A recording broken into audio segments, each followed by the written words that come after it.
గత 5 సంవత్సరాల నుంచి వైసీపీ ప్రభుత్వం చేసిన భూదందాలు సహజ వనరుల దోపిడీ గురించి మనం మాట్లాడుకోవాల్సిన అవసరం ఉంది. ఈరోజు మీరు ముఖ్యంగా గమనిస్తే దాదాపు రాష్ట్రంలో ఉన్న ప్రతి సహజ వనరులను, భూములను, కొండలను, గుట్టలను దోయడానికి అనర్హం ఏది కాదు అనే విధంగా దోచుకోవడం జరిగింది ఈ 5 సంవత్సరాల్లో. ఈ 5 ఏళ్ల వైసీపీ పాలనలో దాదాపు 1.75 లక్షల అంటే 1,75,000 ఎకరాలు భూమి ఆక్రమణలు జరిగినాయి రాష్ట్ర వ్యాప్తంగా. వాటి విలువ దాదాపు 35,000 కోట్ల పైచిలుకే. ఈరోజు తెలుగుదేశం ప్రభుత్వం శ్వేతపత్రం విడుదల చేసింది. దాదాపు ఇంటి పట్టాల పేరుతో 10,000 ఎకరాలు పైన భూములని దోయడం జరిగింది. అలాగనే ఇసుకలో 10,000 కోట్ల పైన ఇసుక దందా చేయడం జరిగింది ఈ వైసీపీ నాయకులు రాష్ట్రం మొత్తం. అలాగనే ల్యాండ్ టైటిల్ యాక్ట్ తెచ్చి జీవో నంబర్ 512 ద్వారా వీళ్ళు ఆక్రమించుకున్న భూములను లీగలైజ్ చేసుకోవడానికి జీవో తేవడం జరిగింది. ఈ జీవోలో ఉన్న లొసుగులను అడ్డం పెట్టుకొనేసి వీళ్ళు దోచుకున్న భూములను చట్టబద్ధం చేసుకోవడానికి జీవో తేవడం జరిగింది. దాన్ని తెలుగుదేశం ప్రభుత్వం రాగానే మీ అందరికీ తెలుసు జీవో నెంబర్ 512 రద్దు చేయడం కూడా జరిగింది. అలాగనే తెలుగుదేశం ప్రభుత్వము ల్యాండ్ టైటిల్ యాక్ట్ని రద్దు చేస్తూ ల్యాండ్ గ్రాబింగ్ యాక్ట్ తీసుకురావడం జరిగింది.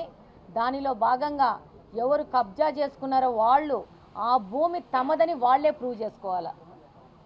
కొత్తగా డాక్యుమెంటేషన్ సృష్టించుకొని ఈ భూమి మాది అని చెప్పేసి ఈ సివిల్ డిస్ప్యూట్లోకి వెళ్తున్న వాళ్ళు ఆ భూమి వాళ్ళదనేసి వాళ్ళే ప్రూవ్ చేసుకునే విధంగా ఇది తీసుకుపోవడం జరుగుతోంది. ల్యాండ్ గ్రాబింగ్ యాక్ట్ తీసుకురావడం జరుగుతోంది తెలుగుదేశం ప్రభుత్వం.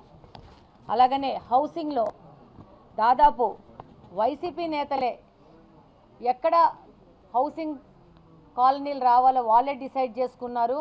అక్కడున్న భూముల్ని రైతుల ద్వారా ముందే వాళ్ళు కొనడం జరిగింది. ఆ భూముల్ని మళ్ళా ప్రభుత్వానికి ఎక్కువ ధరకు అమ్మడం జరిగింది. దాదాపు గెలిచిన 151 మంది వైసీపీ ఎమ్మెల్యేలు ఈ 5 సంవత్సరాలు చేసిన ఒకటే వ్యాపారం ఏదంటే ఈ భూదందా వ్యాపారము.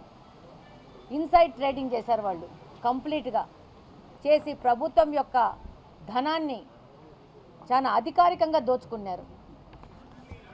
అలాగనే ఈ తెలుగుదేశం ప్రభుత్వం అధికారంలో రాగానే ఈ ల్యాండ్ గ్రాబింగ్ వాళ్ళ మీద ఒక శ్వేతపత్రం విడుదల చేయడం జరిగింది. అందులో ఈ యొక్క వైసీపీ నాయకుల యొక్క బాగోతాలని చెప్పేసి దాంట్లో ప్రకటించడం జరిగింది.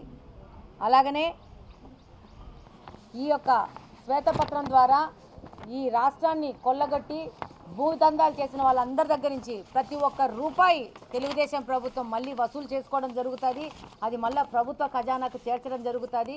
అలా ప్రభుత్వ ఆస్తి కొల్లగొట్టిన వాళ్ళందరి మీద శిక్షలు వేయడం కూడా జరుగుతుందని చెప్పి ఈ సందర్భంగా తెలియజేస్తున్నాం. కొండ ఏటవాలుగా ఉన్న చోట రాళ్ళు రప్పలు ఉన్న చోట జగనన్న కాలనీలు ఏర్పాటు జరిగింది. దీన్ని కూడా నేను ఇప్పుడు చెప్తా ఉండేది అదే. వీళ్ళు ఇలా పనికిరాని పొరంబోకు భూములందరినీ ఈ యొక్క వైసీపీ నాయకులు తక్కువ ధర కొనుక్కొని వాళ్ళే డిసైడ్ చేసి ఈ జగనన్న కాలనీలు అక్కడ ఇవ్వాలని చెప్పి డిసైడ్ చేసి ఇవ్వడం జరిగింది. వీటి మీద కూడా విచారణ జరపడం జరుగుతుంది.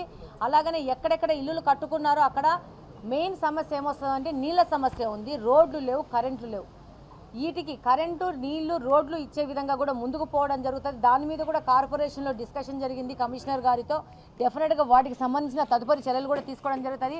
అంతేకాకుండా టిట్కో ఇల్లులు మన తెలుగుదేశం ప్రభుత్వం చాలా ప్రతిష్టాత్మకంగా కట్టిన టిట్కో ఇళ్లలో కూడా ఇంకా మిగిలిన వర్క్ ఏమైందంటే డ్రైనేజ్ కనెక్షన్స్ ఇవ్వడము, నీళ్ళ కనెక్షన్స్ ఇవ్వడము. దీని మీద కూడా ఇమీడియట్గా యాక్షన్ తీసుకొని ముందుకు వెళ్ళాలని చెప్పి దాని మీద కూడా డిస్కషన్ జరిగింది. కొంచెం గవర్నమెంట్ సెటిల్డ్ అయ్యే టైం ఉంది. అది అవ్వంగానే డెఫినెట్గా నారాయణ గారితో మాట్లాడేసి ఆ యొక్క మిగిలిపోయిన వర్కులు ఫినిష్ చేసి దాని లబ్ధిదారులకి ఎంత త్వరగా వీలైతే అంత త్వరగా పంచాలనే ఆతృత మాలో కూడా ఉంది. అన్ని విషయాలు మాకు సహకరిస్తే ఎంత తొందరగా ఉంటే అంత తొందరగా టిట్కో యొక్క వాళ్ళ ఇళ్ళ లబ్ధిదారులకి ఆ ఇల్లులు ఇచ్చి వాళ్ళకి మేము కూడా ఆ యొక్క సంతోషంలో భాగం కావాలని మేము కూడా కోరుకుంటున్నాము.